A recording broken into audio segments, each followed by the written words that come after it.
ادھر سے بھی آیا ہے. یہ بالکل صحیح بات ہے کہ میں نے دانیہ کو معاف کر دیا ہے اور میرے دل کے اور گھر کے دروازے بھی کھلے ہیں کیونکہ وہ نکاح میں ہے. نکاح بھی تنسیخ میں نکاح کا دعویٰ ہوا ہے, نکاح ختم نہیں ہوا. اب یہ میں نے کیوں کیا؟ نہ تو میری کوئی کمزوری ہے, نہ ہی مجھے کوئی خوف ہے. ہاں خوف ہے, اللہ کا خوف ہے. اس کی وجہ یہ کہ اب وہ عمر کے لحاظ سے ابھی بہت چھوٹی ہے. اس نے جو کچھ بھی کیا ہے اس طرف آنے سے پہلے میں آپ کو چند باتیں کہنا چاہوں گا. حضرت عثمان غنی رضی اللہ تعالیٰ عنہ کے زمانے میں ایک اعرابی, اس نے کسی قصبی سے شادی کی. میں یہ الفاظ استعمال نہیں کرتا جو کہ طوائف اور یہ سب مجھے اچھا نہیں لگتا. تو قصبی سے شادی کی اور اس کے بعد وہ جب مدینہ منورہ آیا تو اس نے جب بتایا کہ میری شادی ہوئی ہے تو چاروں طرف سے لوگوں نے لان تان شروع کر دی, اس کو بھلا برا کہنا شروع کر دیا اور اس کو تکلیف ہوئی. اچھا لان تان یہ تھی کہ تم نے کیا کر دیا, کیسے کر دیا, یہ تمہیں نہیں کرنا چاہیے تھا, یہ تم نے غلط کیا. تو وہ بڑا پریشان تھا.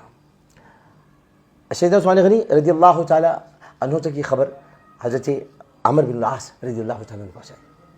تو انہوں نے اس کو بلایا اور کہا کہ میں تمہارے ساتھ ہوں, تم نے جو کیا ہے وہ صحیح کیا, میں تمہارے ساتھ دیتا ہوں اور تمہارا نان نفقہ وہ میں مقرر کرتا ہوں, یعنی بیت المال سے تمہیں پیسے ملیں گے. اس کے بعد وہ عورت اس آدمی کی صحبت میں رہ کر اور مدینہ منورہ میں دیگر صحابیات تھیں, ان کی صحبت میں رہ کر وہ عورت اب معاشرے میں شریعت کی ایک علم بردار بن گئی.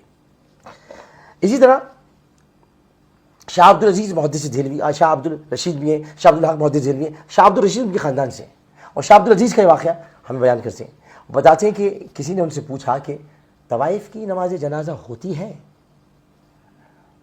تو انہوں نے مسکرا کے کہا کہ ایک لمحہ توقف کیا اور پھر مسکرا کے کہا کہ جو طوائف کے در پہ جاتے ہیں جب ان کی نماز جنازہ ہو جاتی ہے تو طوائف کی نماز جنازہ کیوں نہیں ہوگی بھائی؟ تو یہ ہم نے جو سوچ رکھا ہے, اب دانیہ تو ان کاموں میں تھی نہیں, دانیہ کو تو میں نکال لایا تھا اس لیے کہ وہ چھوٹی تھی اور یہ وہ علاقے ہیں جہاں پر لوگ مجبور ہوتے ہیں, اب مجبور بچیاں ہوتی ہیں, غربت بہت ہے, پریشانی بہت ہے. اور یہ شادی جو میں نے کی تھی یہ نفس کی بالغی کے لیے نہیں کی تھی, نفس کی بالغی کے لیے نہیں کی تھی. بالغی ایک نفس کا ایک نفس امارہ کا رجحان کہتے ہیں, اس رجحان کے لیے میں شادی نہیں کی تھی. میں نفس امارہ کی لذتیں چکھ چکا, اور اگر کوئی سمجھتا ہے کہ میں کہ وہ بڈھا ہے تو کبھی بچے ہوں گے تو آپ کو دکھا دیں گے. تو یہ تمام چیزیں ایسی ہیں کہ جہاں آپ کو قدم سنبھل کے رکھنا پڑتا ہے کہ یہ راہ حق ہے, سنبھل کے چلنا, یہاں ہے منزل قدم قدم پر. تو یہ راہ حق ہے, یہ آپ کوئی نیکی کا کام کرنے کے لیے جا رہے ہیں, اس میں آپ کو رکاوٹیں آئیں گی اور کہیں پر آپ کو مصلحت سے کام لینا پڑے گا اور مصلحت سے آپ کو کام لیتے ہوئے اس کی عزت کا خیال کرنا پڑے گا. یہی میں نے کیا, اس کی عزت اس کا مرتبہ دینے والا اللہ تعالیٰ ہے, میں نے اس کو بڑھانے کی کوشش کی. جب یہ سب چیزیں ہونے لگیں تو اب تکلیف مجھے پہنچتی تھی کہ اب دانیہ کو تو میں نے نکال لیا ان چیزوں سے, تو آئندہ لوگ کبھی اس کی مثال نہ دیں تو میں اس کو روکتا تھا, میرے پاس رکو, مت جاؤ دوبارہ وہاں پر, ان جگہوں میں مت جاؤ. اب باولپور اب جب دو دن جاتی ہوں مت جاؤ, تو میں رخصت ہو کے آ گئی ہوں. اور آپ کو پتہ ہے کہ ہمارے معاشرے میں جب بیٹی رخصت ہو کر آ جائے تو اس کا گھر شوہر کا گھر ہو جائے. اب یہ ساری باتیں فضول ہیں کہ معاشرے جو بات ہو چکی ہے, اس میں کوئی ایسا نہیں تھا. تو دانیہ کو قصور نہیں تھا, اس لیے میں کہتا ہوں آپ اسے معاف کر دیں. میں تو جا رہا ہوں یہاں سے, میرے جانے کے بعد اس کی میم بنائیں, آپ اس کو معاشرے میں رہنے نہ دیں, اس کے ایسا نہیں کیجیے گا. وہ چھوٹی ہے, بچی ہے, اس کے ساتھ ایسا مت کیجیے گا. ایسا کریں گے آپ تو آپ گناہ گار ہوں گے, کیونکہ وہ خدا کی گناہ گار. میں نے اس کو معاف کر دیا, اللہ بھی اس کو معاف کر دے گا انشاءاللہ, مجھے اللہ کی ذات سے اقدس سے پوری امید ہے. اسی طرح میں آپ کو ایک اور بات بتاؤں کہ جو کہ خطرناک بات تھی, وہ خطرناک بات یہ تھی کہ ہم اس معاملے میں تو پڑ گئے کہ قصور دانیہ کا تھا, عامر لیاقت کے ساتھ زیادتی ہوئی ہے. آپ کو یہ بھی تو دیکھنا ہوگا کہ عامر لیاقت اس ملک کو چھوڑ کے جا رہا ہے کس درد کے ساتھ. اس نے ٹیلی ویژن انڈسٹری کو 24 سال دیے ہیں. 24 سال میں اس نے سوائے فتوحات کے جھنڈے گاڑنے کے اور کچھ نہیں کیا. اس نے آپ کو ٹرینڈز دیے. آج انعام گھر نیلام گھر سے متاثر تھا اور انعام گھر سے کئی شعبوں سے متاثر ہے. رمضان میں وہی کچھ ہوتا ہے جو میں کرتا تھا, اس کے علاوہ کیا ہوتا ہے, بلکہ اور کچھ کرنے کے لیے ہوتا نہیں. تو یہ ساری چیزیں میں کر کے دیکھی. اب میں آپ کو بتاتا تھا کہ رمضان کی راتیں کیا ہوتی ہیں, میں نے یہ بتایا آپ کو اشر مغفرت کیا ہوتا ہے، جس کو سب برباد کر دیا پی ٹی آئی نے. اشر مغفرت، اشر نجات، اشر رحمت سب گیا، جہنم سے نجات کا اشر. تو یہ بعد میں پتہ چلا، آپ دیکھا پی ٹی آئی کا ذکر آیا ہوگا، آپ نے سوچا ہوگا پی ٹی آئی کا ذکر اس لیے آیا کہ آج مجھے پتہ چلا، بہت دکھ ہوا مجھے، اتنا دکھ ہوا کہ میں آپ کو بتا نہیں سکتا. ہم نے ساتھ کھانا کھایا تھا، ساتھ پانی پیا تھا، ہم ساتھ رہتے تھے. خان صاحب کی میں بہت عزت کرتا ہوں اور آج بھی کرتا ہوں، لیکن آج مجھے پتہ چلا کہ ایف آئی اے کے لوگوں نے بتایا کہ اس پوری کردار کشی کی مہم کے پیچھے فواد چودھری کا ایک ٹولہ تھا، اور فواد چودھری کا تعلق پی ٹی آئی سے. انہوں نے کس کو خوش کرنے کے لیے کیا یہ تو مجھ کو نہیں معلوم، لیکن فواد چودھری نے جو کیا ہے یہ میں آپ کو بتا دوں کہ فواد چودھری کیا آئے گا. یہ حدود الہی میں گھسنا ہے. آپ کسی میری عادت نہیں کہ میں کسی کی کردار کشی کروں، اور کل آپ نے میرا کردار سب نے دیکھ لیا ہے. میرا جو کردار تھا جو میں کل پھٹ پڑا، اچھا وہ پھٹ گیا کہ آپ کو پتہ چل گیا میں کس طرح کا انسان. نہ میں کردار کشی کرتا ہوں، نہ ہی میں یہ کسی کے خوابگاہ میں گھس کر اس کی وہ باتیں جو کہ راز کی باتیں. مولا علی فرماتے ہیں کہ کسی کا راز تلاش مت کرو، مل جائے تو فاش مت کرو. تو میں اسٹاکر نہیں ہوں، میں اسٹاکنگ نہیں کرتا. میری 2 بیویاں کرتی تھی اسٹاکنگ، نہیں میں نہیں کرتا. اسے کہ اسٹاکنگ کرنا بری بات ہے، کسی کی تاک جھانک کرنا، اس کے بارے میں جاننا، ٹو لگانا، یہ سب بری بات ہے، اللہ تعالیٰ نے منع کیا ہے. میں بہت کچھ کہہ سکتا ہوں، میں بتا سکتا ہوں خان صاحب کے بارے میں کہ ان کی شادی کا کیا معاملہ تھا. میں بہت کچھ کہہ سکتا ہوں فواد کے بارے میں. میں کافی کچھ بتا سکتا ہوں علی زدی کے بارے میں. آپ کو تو نہیں پتا ہوگا علی زدی کی 2 بیویاں ہیں، لیکن میں بتا سکتا ہوں. اسی طرح بہت ساری باتیں، لیکن میں ایسا نہیں ہوں کہ میں ایسی باتیں کروں آپ کے سامنے کہ جس سے آپ کو تکلیف ہو. اور آپ کو کیا تکلیف ہوگی اللہ تعالیٰ کو گوارا نہیں ہے. تو میں یہ باتیں نہیں کرنا چاہتا، لیکن یہ کہنا ضرور چاہوں گا کہ آپ نے اچھا نہیں کیا. میں تو جا رہا ہوں پاکستان سے، میں جب یہاں سے چلا جاؤں گا میں یہاں نہیں رہوں گا، کیونکہ اس ملک میں گالیوں نے ایسی فضا آلودہ کر دی ہے کہ سیاسی میدان میں کوئی کھڑا نہیں رہ سکتا. حالانکہ یہ مجھے ہرا نہیں سکتے. میں کراچی کے مہاجر علاقے سے کھڑا ہوں گا اگر کھڑا بھی ہوتا، ان کا باپ نہیں ہرا سکتا مجھ کو. لیکن میں صرف اتنا بتانا چاہتا ہوں کہ آپ نے فضا اتنی آلودہ کر دی ہے، اتنا آپ نے اس کے اندر خرابی پیدا کر دی ہے جو خرابی بسیار سے بھی نہیں ہوتی. اتنا آپ نے ماحول کو تلخ کر دیا ہے کہ تلخی چاروں جانب ہے. اب یہ پاکستان ایسا تھا کہ آپ سیاسی کیا کہا کہ امریکی سازش؟ کون سی سازش؟ یہ جو میرے خلاف ہوئی ہے امریکی سازش تھی کیا؟ کچھ نہیں. جب آپ کے پاس عوام میں جانے کے لیے کچھ نہیں ہوتا، میں تو تھا نا. ہم کیا کہتے ہیں کہ ہم نے عوام کے لیے کیا کیا؟ ہم نے عوام کے لیے کچھ نہیں کیا. ہم مہنگائی سے تو ختم نہیں کر سکے، ہم سڑکیں نہیں بنوا سکے، ہم اور کام نہیں کر سکے، تو ہم کیسے ووٹ مانگتے دوبارہ؟ اس لیے فوری طور پر یہ شوشہ چھوڑا گیا اور فوری طور پر انتخابات کا مطالبہ بھی کیا گیا تاکہ مقبولیت ویسی ہو اور ووٹ پڑ جائے. خیر یہ سیاسی باتیں ہیں، لیکن میں پاکستان سے اب جا رہا ہوں. آپ سے میری ریکویسٹ صرف اتنی ہے، آپ مجھے چاہتے ہوں یا نہ چاہتے ہوں، آپ کی محبت کہ 2 دن تک پاکستان میں یہ ٹرینڈ چل رہا ہے ڈونٹ گو عامر بھائی. لیکن عامر بھائی جا رہے ہیں. عامر بھائی اس لیے جا رہے ہیں کہ عامر بھائی کا دل بہت دکھا ہے. ان کی 24 سال اور آپ لوگوں کا ان کے ساتھ سلوک، آپ نے ان کے اوپر میمز بنائی، آپ نے عامر بھائی کے ساتھ زیادتی کی بہت، آپ نے ان کا مذاق اڑایا، آپ نے ان کے علم پر جو آپ انگلی نہیں اٹھا سکتے تھے آپ نے ان کے کردار پر انگلی اٹھائی. آپ لوگ اتنا نہیں جانتے جتنا میں جانتا ہوں، لیکن آپ بہت ساری باتیں ایسی کہتے رہے جو نامناسب تھیں. میں ہنس کے ٹالتا رہا، میں ہنس کے سہتا رہا، کیونکہ میں ہر خوشی کو غم میں، ہر غم کو خوشی میں اڑا گیا. میں نے کسی کی تکلیف کو محسوس کیا، اپنی تکلیف کو محسوس نہیں کیا. میرے اپنے گھر میں تکالیف نہیں، آپ نے اس کا سہارا لیا، مذاق اڑایا آپ نے ایسا کچھ میرے ساتھ کیا کہ میں وہ بیان سے قاصر ہوں، میں بیان نہیں کر سکتا. لیکن میں نے اپنا پورا بہترین وقت یہاں پر دیا. میں نے جو کچھ کیا وہ سب کے سامنے. آج بھی اپنے حلقے میں مروہ کے قاتل کے پیچھے میں پڑا ہوں کہ اس کو پھانسی دلواؤ. عمران خان صاحب آج تک اس کو پھانسی نہیں دلوا سکے، کہتے رہے ہم نامرد کر دیں گے، نامرد کر دیں گے. نامرد نہیں کرتے، شریعت پر عمل کر کے اس کو پھانسی دیتے. تو میں بس یہ کہ اب دل برداشتہ ہو گیا ہوں، اس لیے میں جا رہا ہوں. تو یہ میں آپ چونکہ آپ نے پوچھا تھا کہ میں رکوں گا کہ نہیں. دانیہ اگر یہ کہ واپس آ جاتی، معافی مانگتی اللہ تعالیٰ سے، مجھ سے نہیں. میں نے تو معاف کر دیا. میں نے تو ہانیہ کو بھی معاف کر دیا. ہانیہ وہ لڑکی تھی جس نے